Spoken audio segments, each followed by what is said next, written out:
fabulous $230,000 pot of gold at the end of the Indianapolis Rainbow, drivers and crews are tuning and checking the cars for the qualifying test. 4 times around the 2.5-mile oval, and you either have it or you don't. The hopes, the aspirations, the heartaches of a year's work lie in the balance of a single qualifying run. The pressure is on among the 67 hopefuls who are straining to qualify, but it's only the 33 fastest cars who get into the race. Drivers' wives watch anxiously.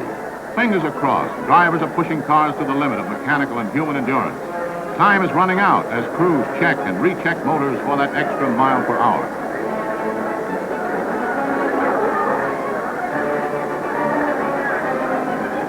Weather is important. With only 2 weekends of qualifying, the rain can wash away your chances. But on the opening day of the qualifications, the day is bright and clear with a moderate wind. The stands are crowded with racing enthusiasts from all over the country. And year after year, the fans meet here at Indianapolis to renew old acquaintance. Jack McGrath in number 4 straps himself into his seat, and the track is cleared for the test. He moves out onto the track. A hushed expectancy hovers over the crews and spectators as he roars around.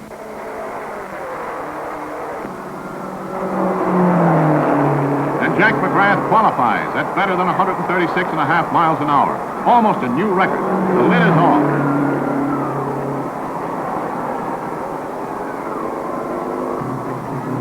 Sam Hanks guns his Bardol special around the track.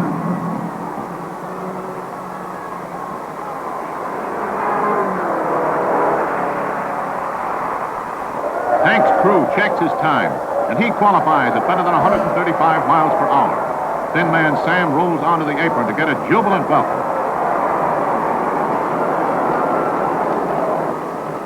Andy Linden's now on the track. He's pushing his number 9 around at a record-breaking pace.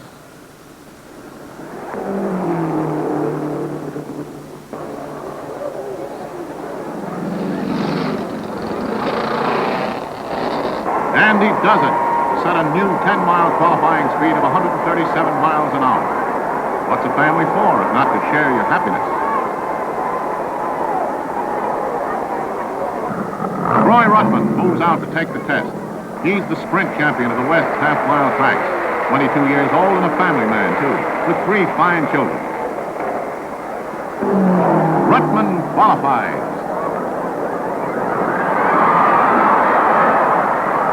Veteran George Connor knows now he'll have to push his car to the limit to match the terrific qualifying speed.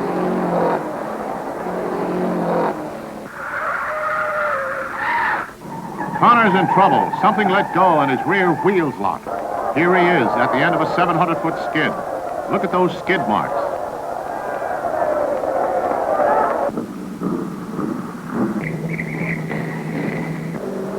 Now the vaunted Diesel Special makes a bid for the record.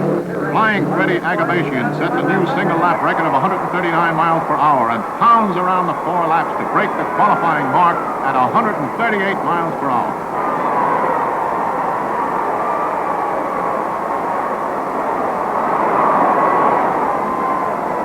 Flying Freddie is a happy man. He's won the pole position for the race.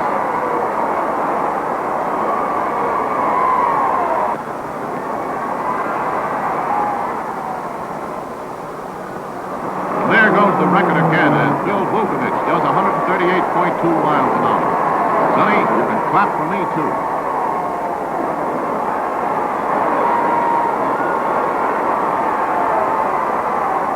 When you get a smile on a poker-faced Bill, you have really done something. Joe James' crew signals him as he strives to win a place among the starting 33.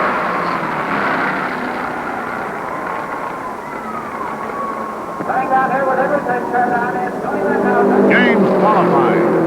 Fortunately, there's been only one mishap so far in spite of the terrific pace. The famous Tony Bettenhausen goes out, cheered on now by his 2 boys. Tony's the master of the dirt tracks, the 3A champion, driving the car that won last year's 500. Tony's shooting for the record, but he's hitting those turns at a terrific clip.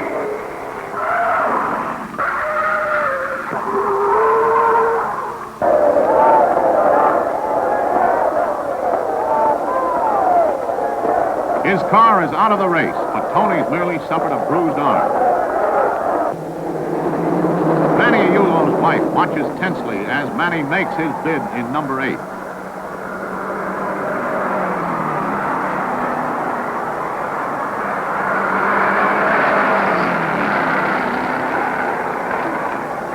He's moving fast. He's qualified at better than 136 miles per hour. He's in the race, and he's safe.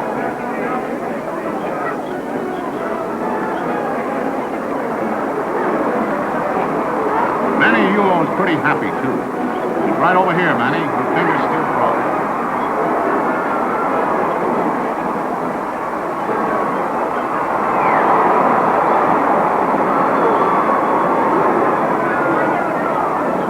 Looks like some people have all the luck.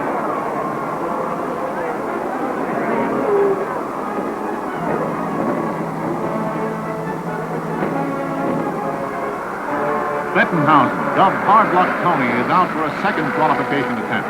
This time in Lou Moore's, number 27. Mrs. Bettenhausen, fingers crossed, watches anxiously as Tony tears into a turn.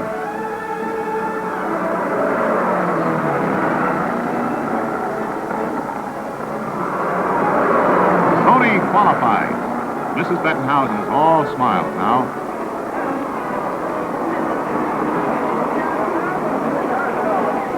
Here's the 49-year-old Chet Miller, the oldest driver entered into the Indianapolis Classic. It is nowise special. He's already gone one lap at 139.6 miles an hour, a new mark for a single lap around the 2.5-mile oval.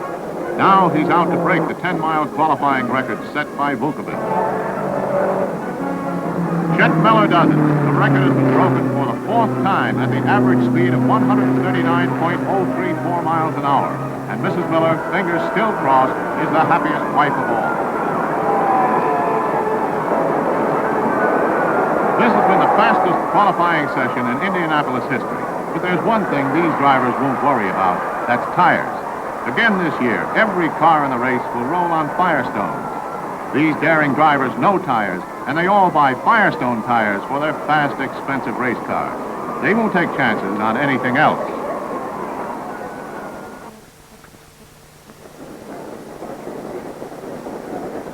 The dawn of race day.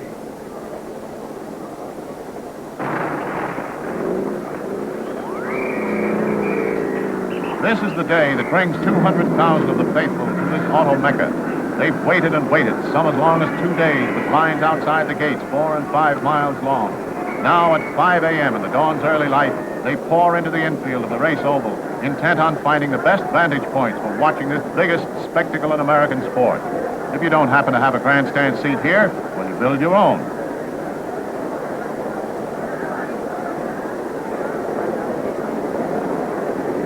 With hours to wait before race time, an al fresco breakfast will taste good. Then a few more hours to kill. Hours in which the drama tension is building up. Did I say tension?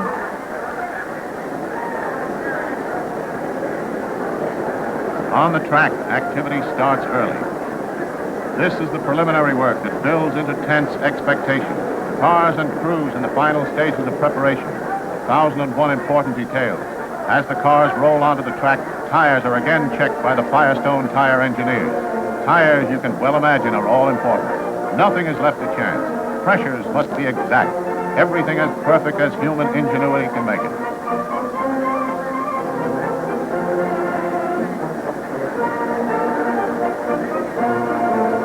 The grandstands are filling now, and the colorful pageant that always precedes the start of the race begins with the Purdue University Band. The whole country wins at Indianapolis because out of racing innovations has come much that today is part and parcel of the family car.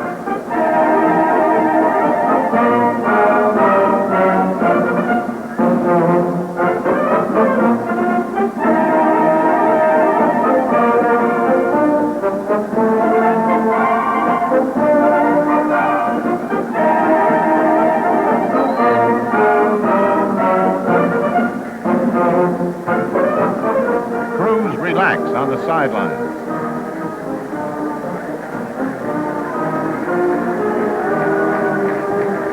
A attention is divided between girls and cars as the racing mounts are rolled toward their starting positions on the track.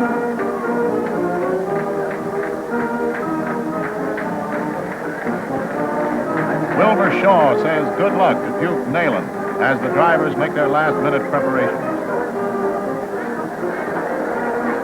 Leaving nothing to chance, Bill Schindler's goggles are taped against the sun.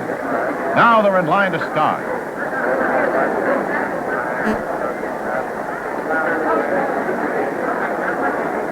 But first, the traditional balloon ceremony. There's a fairly stiff breeze out here today. Only seconds to go.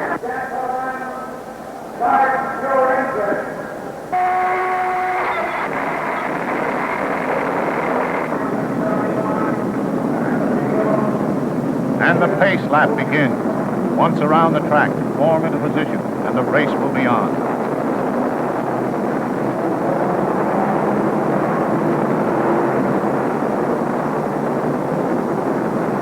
Bobby Ball's car won't start. If his motor won't turn over before reaching the starting line, he's out of the race. But there he goes, just in time.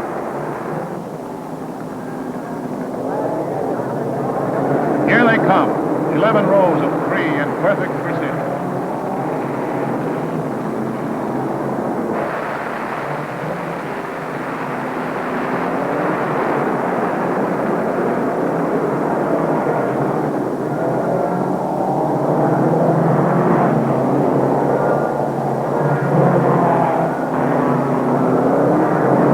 And they're off, and the race is underway.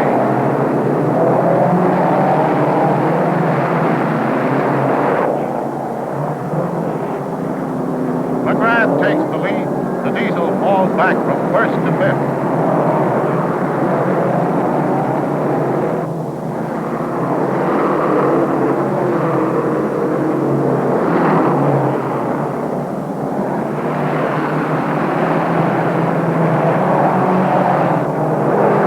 McGrath stays ahead after one lap. But Rathman in 59 and Ruttman in 98 are pressing him hard. Every lap is worth $100 to the leader.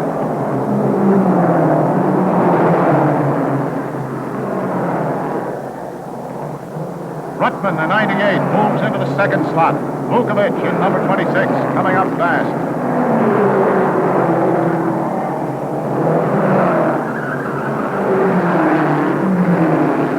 The lead-footed Vukovic now passes Rathman for third.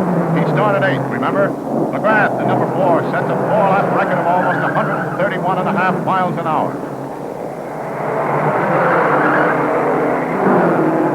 Vukovic in 26 moves up to second after 5 laps. Ruttman in number 98 is third.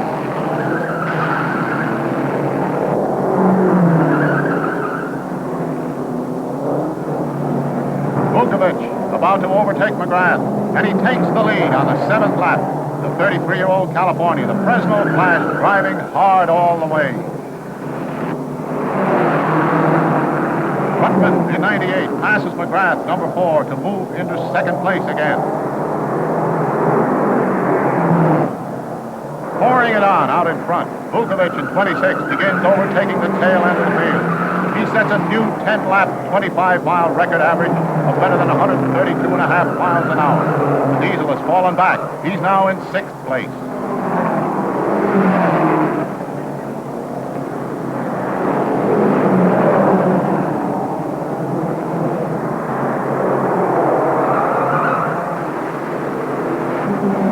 Parsons is 10th. He won the event in 1950, the only former winner in today's race. Looks like Andy Linden is in trouble. Yes, Andy's out after 20 laps, the first to quit the race. Oil line trouble. That's a tough break. Bobby Ball's car stalls. He's the second to be forced out after 34 laps. It's 85 miles. There goes Ascari, the European champion, and the only Italian Ferrari to get in the race. He's 9th and a skillful contender.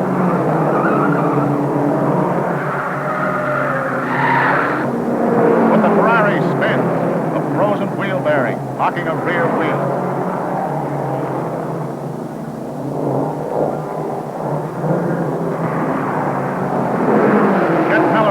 Rutman has to pit. Powerful Novi needs a general checkup and some fuel.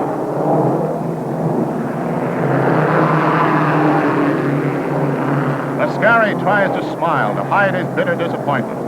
He was the first real foreign threat in almost 20 years. Bill Vukovich in 26 sets another record, 50 laps, 125 miles at 132 3/4 miles per hour. That's $4,300 in lap money. He's gained a lap or more on every car in the race except Rutman in 98. Chet Miller's record-breaking Novi is out for good with a sheared-off supercharger shaft.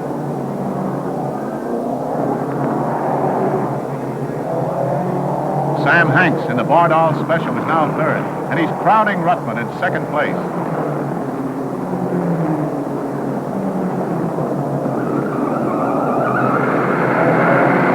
The pace-setting Vukovich goes to the pits after 60 laps, and Rutman in 98, only 29 seconds behind him, now takes the lead.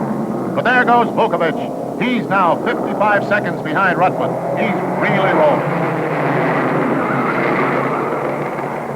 Look at that 26 go.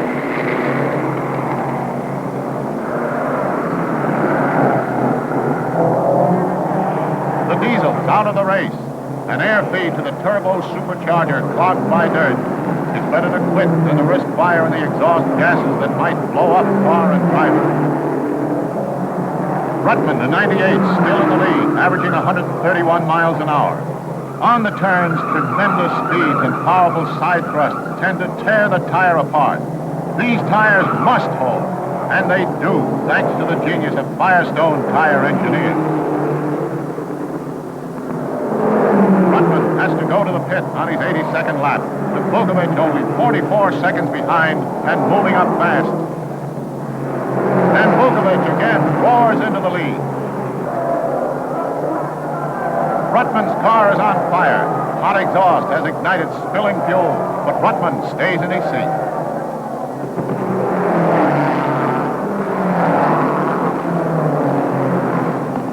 The fire is out, and before the CO2 dies away, he pulls back into the race, pushing hard to make up that heartbreaking 2 minutes. Bill Schindler spins right into his own pit, and that was a close call, too. But a checkup shows that Bill's car is okay. At 90 laps, Vukovich sets another record, almost 130 miles an hour at average speed. Rathman is now second in 59. Ruthman in 98, the Western Sprint Car champion, is third. Sam Hanks, number 18, is fourth. Tony Bettenhausen comes in for a quick check.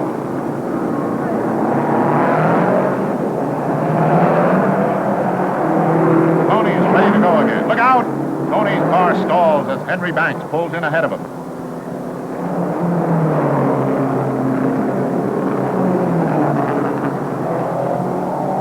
They can't get Bettenhausen's car started.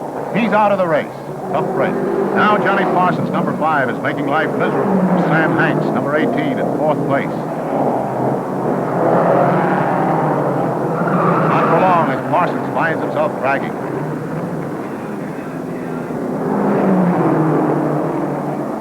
Parsons has had transmission trouble, but it's not going to keep him out of the race. Vukovich and Rutman are breaking all records in their battle for every lap.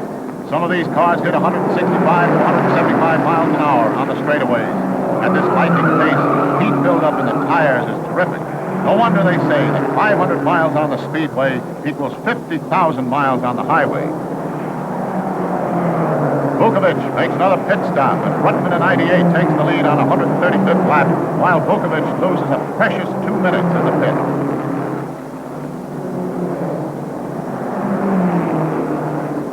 Vukovich, now 40 seconds behind Rutman, gets back into the race. He's really driving hard now as he dives into the turn after Rutman. Caution is tossed to the winds. It's all or nothing, and he's closing in. Rutman's pit crews warn him that Vukovich is coming up fast, gaining, in fact, at the rate of 4 seconds a lap.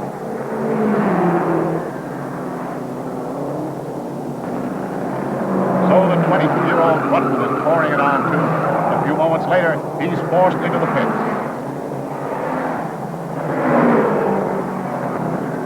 Once again, Vukovich takes over first place, while Rutman waits to get underway. The pit stop has cost Rutman 55 seconds. and Vukovic stays out in front with a 28-second lead. This chilling seesaw battle for first place going on now for over 400 miles. Only seconds apart, and time is running out. Every lap is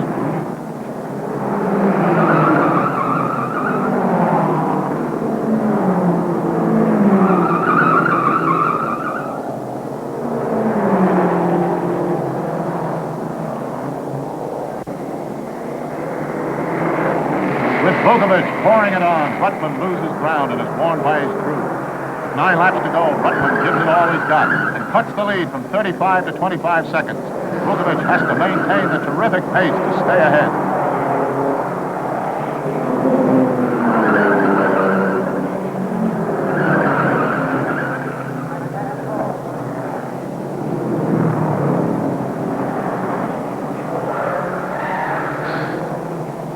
Vukovic hits the wall. With victory in sight, his steering gear goes out. Bill, luckily, is unhurt, but what a heartbreak. There's a guy who rode the race of his life and stayed within 9 laps of the greatest victory that the sport can bestow. And now Rutman takes the lead.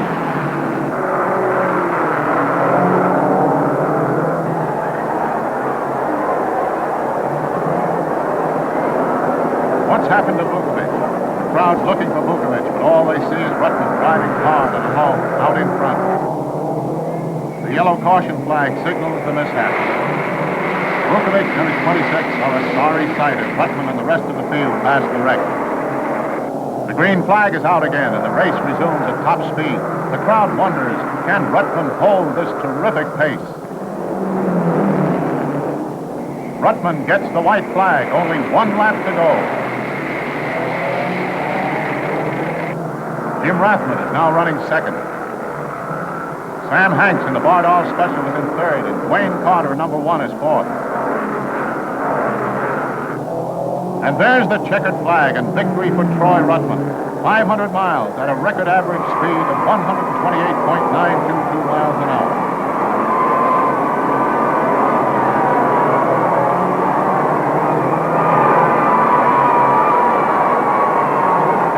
Comes toward victory lane, the winner. The first time any driver has gone those 500 grueling miles in less than 4 hours.